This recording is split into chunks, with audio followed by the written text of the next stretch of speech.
Everyone, my name is Umang Upadhyay. Welcome to Umang bio classes. आज से हम एक नया सीरीज शुरू करने वाले हैं। उसमें सबसे पहले हम जो हमारा पिछले सेशन में जो छूट गया था, ह्यूमन हेल्थ का कुछ पार्ट छूटा था और इवोल्यूशन का कुछ पार्ट छूटा था। तो हम पहले इन दो चैप्टर्स को करते हैं, फिर हमारा एक सीक्वेंस बना हुआ है, वैसे हम करेंगे। तो सीक्वेंस क्या बना हुआ है? सीक्वेंस में हमारा ये है, पहले हम जेनेटिक्स से शुरू करेंगे, मॉलिक्यूलर बेसिस, फिर ह्यूमन हेल्थ, फिर बायोलॉजिकल क्लासिफिकेशन, फिर प्लांट किंगडम, ऐसे। क्योंकि ये जो चैप्टर्स हैं ये थोड़े ट्रिकी हैं, ठीक है।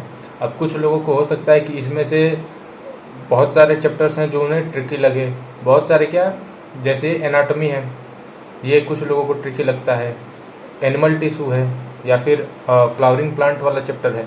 तो ये कुछ चैप्टर्स होते हैं जो मतलब याद करने वाले, इसमें बहुत सारी टर्म्स होती हैं।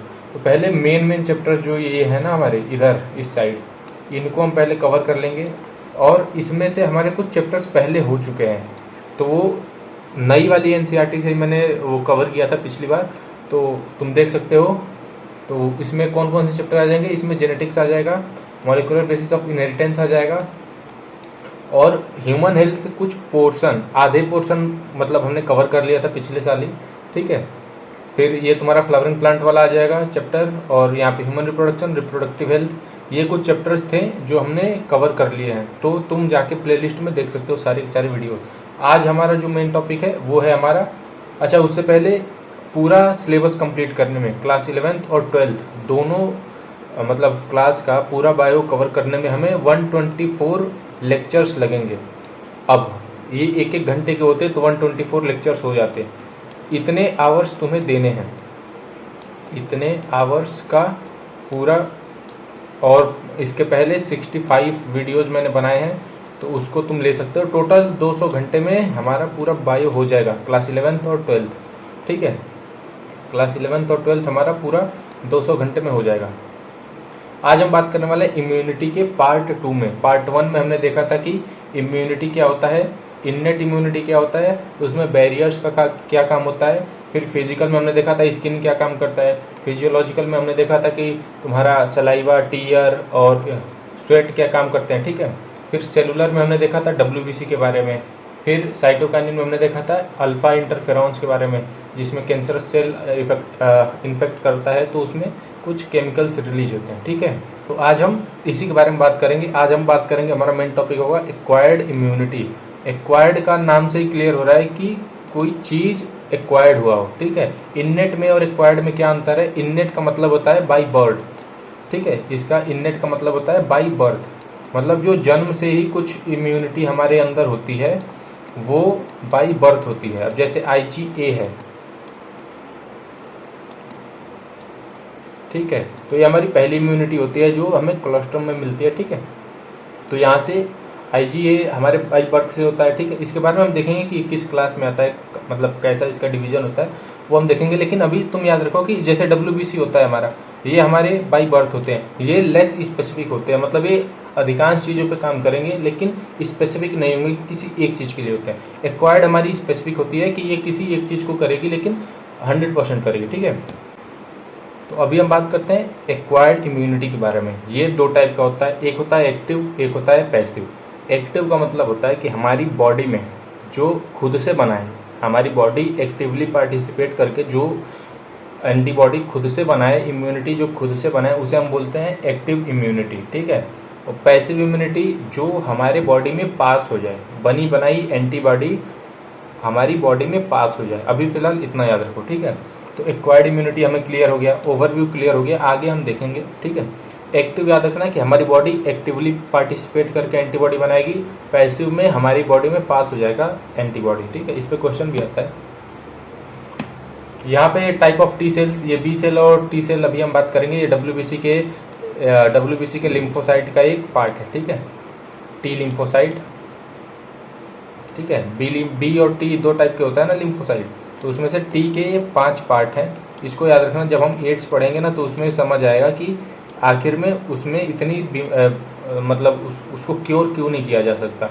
अभी तो शायद न्यूज आ रहा था कि इसका वैक्सीन बन गया, बट फिर भी याद रखना कि 5 टाइप के होते हैं। एक होता है नाइव टी सेल जो कि एंटीजन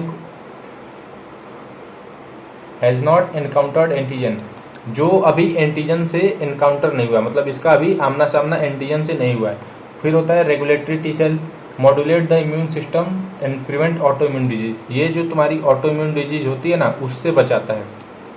मेमोरी टी सेल क्या काम करता है कि जैसे मान लो कोई पैथोजन आया, अब वो दूसरी बार इन्फेक्ट कर रहा है तो मेमोरी बन जाती है उसमें, है ना। कोविड-19 के वैक्सीन में क्या हुआ है, कोविड-19 का जो वैक्सीन है उसमें जो कोरोना वायरस है उसे वीक करके हमारी बॉडी में इंजेक्ट किया गया है ताकि हमारी बॉडी की इम्यून सेल उसे पहचान सकें, ठीक है। तो जब वो दूसरी बार एक्चुअल में इन्फेक्शन करेगा तो ये जो मेमोरी टी सेल्स है ना, ये हमारी इम्यूनिटी को एक्टिव करती हैं कि अब हमें, मतलब किसी को जिसको हुआ होगा उसे कोरोना वायरस हो गया, अब ये सेल्स उसे जा कर के मतलब ख़त्म कर देंगी। उसके बाद होती हैं टी हेल्पर सेल्स, ये लिम्फोसाइट को मैच्योर और एक्टिवेट कराती हैं।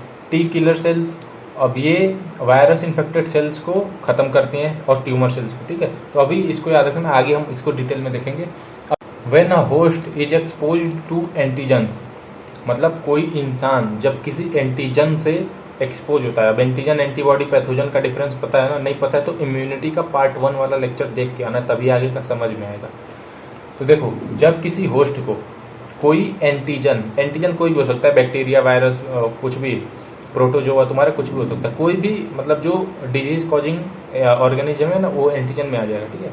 तो जब कोई होस्ट, जैसे मान लो कोई इंसान को ले लो, किसी इंसान को अगर कोई बैक्टीरिया वाला डिजीज हो रहा है, ठीक है, तो वो जब इंसान को, जब वो बैक्टीरिया आके अटैक करता है, जब उनका आमना सामना होता है, ठीक है, तो ये पहली लाइन का मतलब है। Which may be in form of living और डेड माइक्रोब्स और other protein antibodies are produced in the host body, ये या तो लिविंग हो सकते हैं या तो डेड माइक्रोब्स हो सकते हैं या अदर कुछ प्रोटीन्स होते हैं, प्रायोन्स, कुछ एंटीबॉडीज़ हमारी बॉडी में प्रोड्यूस होती है। इनके कहने का मतलब है कि जब हमारी बॉडी में कोई एंटीजन आता है तो हमारी बॉडी एंटीबॉडी प्रोड्यूस करती है, ठीक है।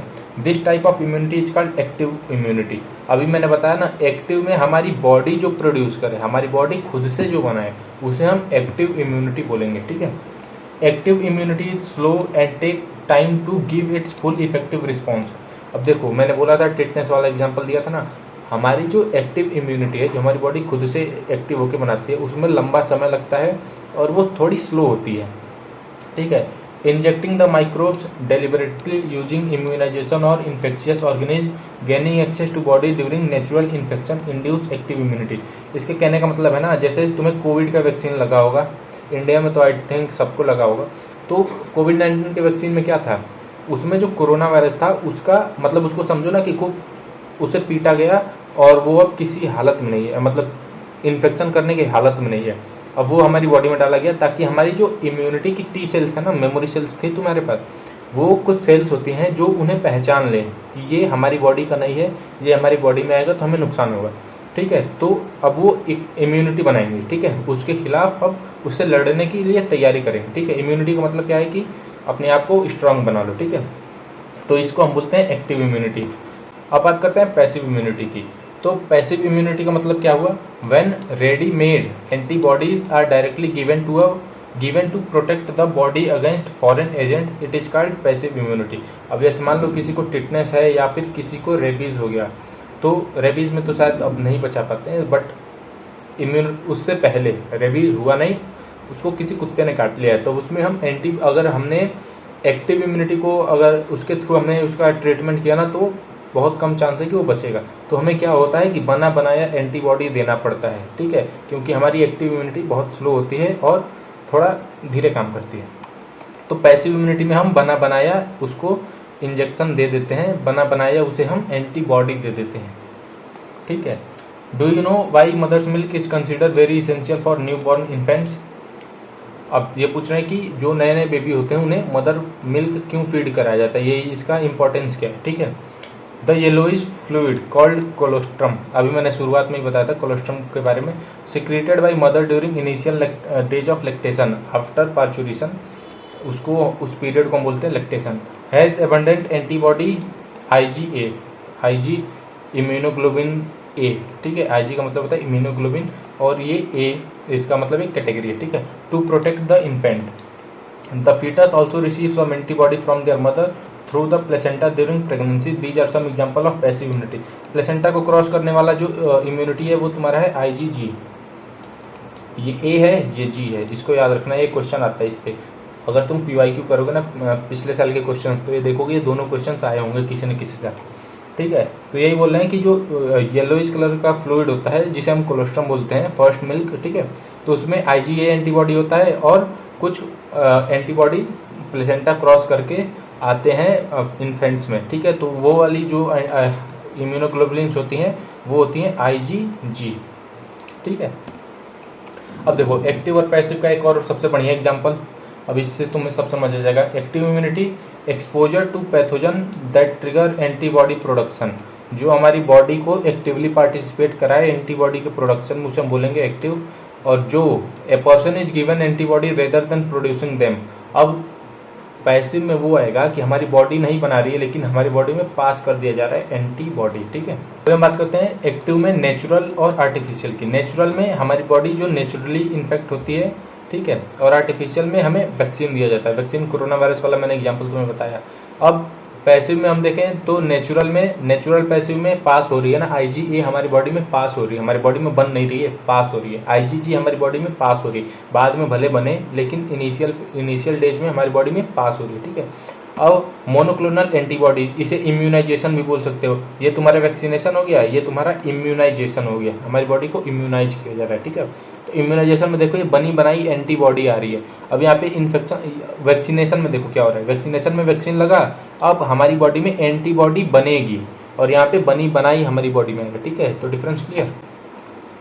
ये देखो WBC के कुछ टाइप्स हैं, यहाँ पे मैं बता रहा था कि लिम्फोसाइट, देखो WBC तुम्हारे ग्रेनुलोसाइट और ए ग्रेनुलोसाइट, और यहाँ पे 5 टाइप के हो गए।